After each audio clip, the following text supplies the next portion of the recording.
अस्सलाम वालेकुम व्यूवर्स, आप देख रहे हैं फ्री आइडियाज़ स्टिचिंग कोर्स में। आज की क्लास में मैं आपको बताऊंगी आपने दामन और चौक शर्ट पे किस तरह से फोल्ड करने हैं। देखिए ये चीज़ भी बहुत ज़रूरी है आपकी एक ड्रेस पे, एक शर्ट पर, क्योंकि आप जो है दामन और चौक अगर सही तरीके से फोल्ड नहीं करेंगे तो आपकी शर्ट फिर सकती है, आपकी शर्ट बड़ी छोटी हो सकती है। इन चीज़ों का आपने बहुत ख्याल रखना है। जब आपका ऊपर से गला सारा तैयार हो गया तो आपने ऊपर से शर्ट को इस्त्री करते हुए लाना है नीचे तक। फिर जो भी कसर होती है नीचे वो हम ट्रिम कर सकते हैं इजीली।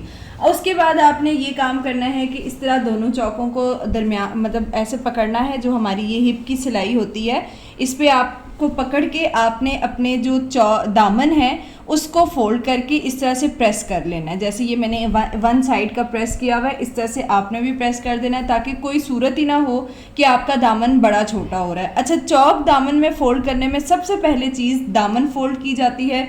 दामन को फोल्ड करना इसलिए ज़रूरी होता है कि इससे नीटनेस रहती है। अगर आप चौक पहले फोल्ड करेंगे, दामन बाद में फोल्ड करेंगे तो आपके कॉर्नर्स किसी सूरत नीट नहीं बनेंगे।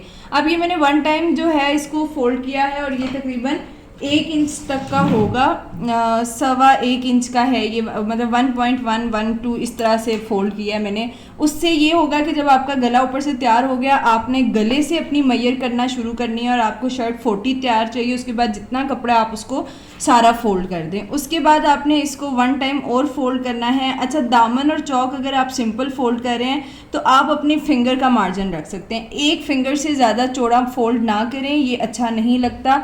आप एक फिंगर का मार्जिन रखें। ज़रूरी नहीं है कि हर चीज़ पर ही आपको इंचेस टेप की ज़रूरत पड़ती है। आप जब प्रैक्टिस हो जाएगी, जब इतनी आपकी हो जाएगी प्रैक्टिस सिलाई में कि आपको इन चीज़ों की ज़रूरत नहीं पड़ती है, फिर आप एक हिसाब किताब से चल रहे होते हैं और वो आपकी परफेक्शंस होती हैं। एक उंगली का मार्जिन रख के आपने चौक और दामन को फोल्ड करना है। पहले हम दामन की सिलाई लगाएंगे। अच्छा, दामन की सिलाई लगाते वक्त आपने ये ख्याल रखना है कि एक ही जैसा दामन फोल्ड होता रहे। तो उसके लिए ये देखिए बार बार आप अपनी फिंगर का इस्तेमाल कर सकते हैं और अपने दामन को बराबर बना सकते हैं, और किनारे पे सिलाई होना ज़रूरी है।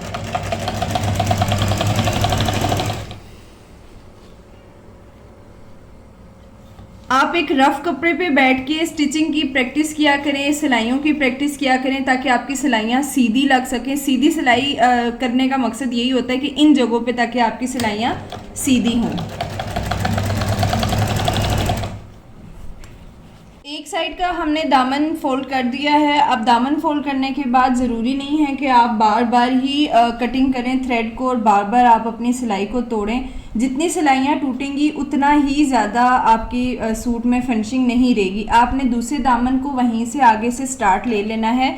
इससे ये होगा कि आपकी सुई से धागा भी बार बार निकलता नहीं है और आपको ईजी भी लगता है काम कि जैसे जैसे सिलाई ख़त्म हो रही है आगे आगे आप दूसरी सिलाई स्टार्ट करते जाएँ।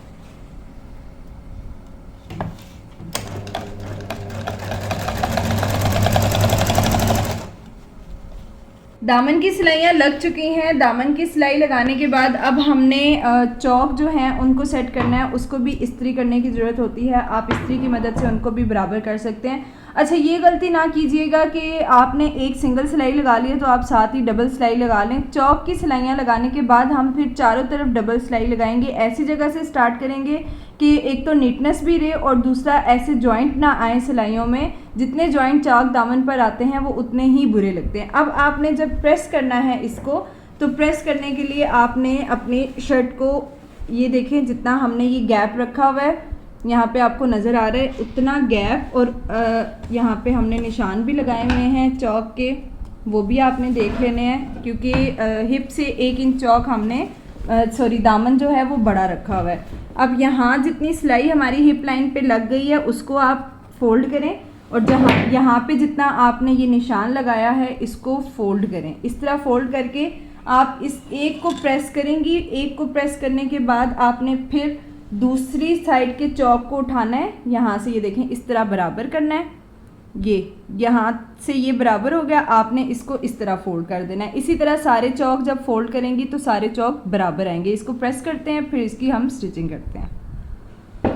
चौक को हमने इसको मैंने प्रेस कर लिया है। आपने भी प्रेस की मदद से ही सारे काम करने हैं। और देखिए इस कॉटन का मकसद यही है कि आपको सिलाई सीखने में आसानी हो, ताकि इजीली ये ग्रिप इसकी बने। इस कपड़े पे जब आप सीख लेंगे फिर आपको कोई भी कपड़ा बनाने में मुश्किल नहीं होगा। अब प्रेस करने के बाद आपने अपने दामन चेक करने हैं कि कोई छोटा बड़ा ना हो। जैसे मैंने आपको तरीका बताया था, आपने उसी तरह से इनको फोल्ड करना है। फिर ये देखें, ये आपका दामन छोटा बड़ा नहीं होगा।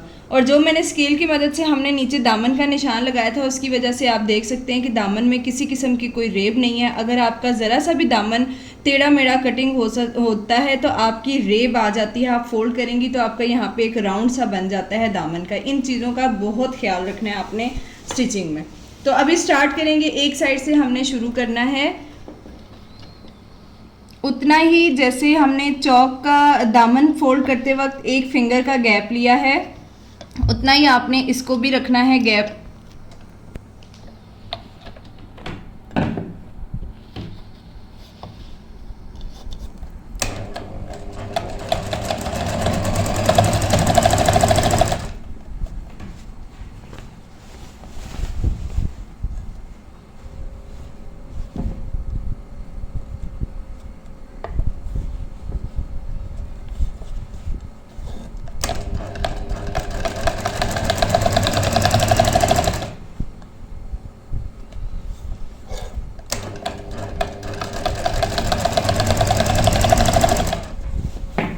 अब जब हम चौक के यहाँ पे हिप लाइन के पास आ गए तो आपने ख्याल रखना है कि आपका जो नीचे से ये कपड़ा है ये इकट्ठा नहीं होना चाहिए। बिल्कुल ऐसे चौक आप खोलें, इस तरह कपड़े को खोल के, और ऊपर से जो चौक है उनको भी अच्छी तरह फोल्ड करें।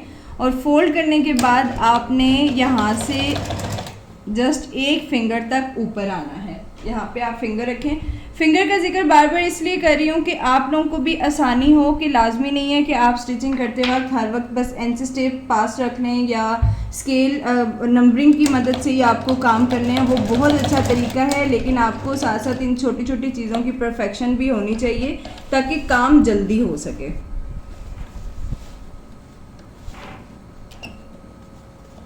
यहाँ से आपने टर्न लेना है, सुई को बीच में रख के, मैं अगेन आपको बताती हूँ। और इधर से आपने दूसरी तरफ वाले चौक को फोल्ड करना है। जब आप हिप लाइन की सिलाई पर आते हैं, फिटिंग की सिलाई पर, वहाँ पे आप अपने टांके को ज़रा पक्का कर लें, फिर आपकी ये सिलाई कभी भी फटेगी नहीं। अक्सर ये चौक जब फट जाते हैं तो बहुत बुरे लगते हैं। अभी आपने एंड पर आना है। सुई को मैंने बीच में रखा हुआ है कपड़े के, और ये देखें, इसका पाँव उठाकर आपने इसको ऐसे टर्न लेना है। अगर आप सुई बीच में नहीं फंसाएंगे कपड़े के तो वो उसकी नीटनेस नहीं आएगी, फिर टांका भी टूट सकता है, और दूसरी बात ये कि वहाँ पे गैप भी आ सकता है।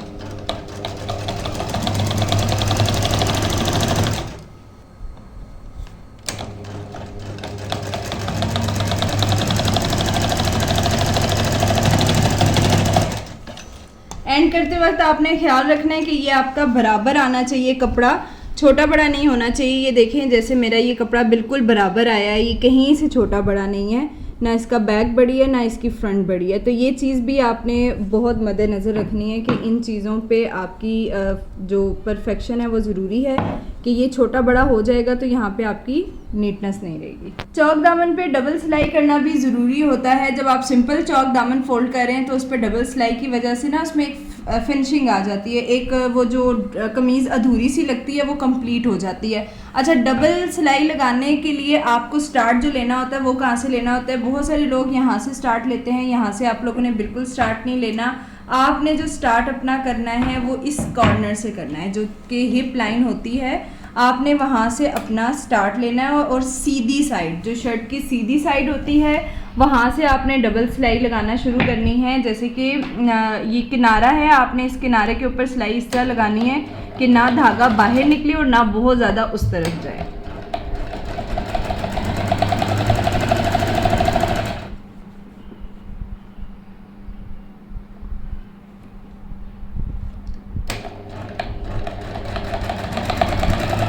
बड़े ध्यान से आपने सिलाई लगानी है। और शुरू में आप लोग हाथ वाली मशीन अगर यूज़ कर रहे हैं तो जाहिर सी बात है उस पर बहुत अच्छी ग्रिप होती है, तो आपने ये सिलाइयाँ शुरू में अपनी बेस्ट करनी है, तभी आप आगे जाके भी बेस्ट अपना दे सकते हैं। इसी तरह आपने डबल सिलाई जो है वो सारी लगानी है और जहाँ से हमने स्टार्ट लिया था वो वहीं पे ख़त्म होगा। ये कोने पे आपने जो सुई रख कर सिलाई को चेंज करना है, सिलाई का रुख चेंज करना है, ये आप देख सकते हैं कि इसकी वजह से सफाई कितनी आती है। तो सुई के साथ ही आपने हर कॉर्नर्स को टर्न करना होता है। तो अभी दे मुझे इजाज़त हो कि जी खुदा हाफिज़, इंशाल्लाह नेक्स्ट वीडियो में मिलते हैं। अल्लाह हाफिज़।